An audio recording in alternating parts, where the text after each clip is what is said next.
মাঝমাঠে Venezuela থেকে বল পেয়ে গেলেন আর্জেন্টাইন ফিল্ডার দিয়েগো আলমাদাকে, লম্বা ফ্রি বাড়িয়েছিলেন এবং বল পেয়ে গেছিলেন হুলিয়ান আলভারেজ। আলভারেজ থেকে মেসি এবং মেসি পায়ে দুর্দান্ত ফিনিশিংয়ে গোলরক্ষক ভেনেজুয়েলার গোলরক্ষক ফাঁকি দিয়ে প্রথমবারের মতন বল জোড়ালেন গেল এবং গোল গেল রিশাতে।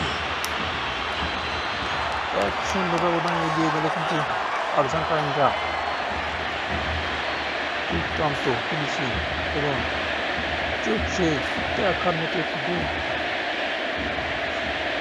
লম্বা করে বাড়িয়েছিলেন দিয়েগো আলমাদা এবং সেখান থেকে বল পেয়ে যান হুলিয়ান আলভারেজ এবং দুর্দান্ত অ্যাসিস্ট। সেখান থেকে পায়ের দুর্দান্ত ফিনিশিং একটি চমৎকার গোল করে আর্জেন্টাইনরা 1-0 করে লিড নিয়ে এগিয়ে গেল। দারুণ, অসাধারণ।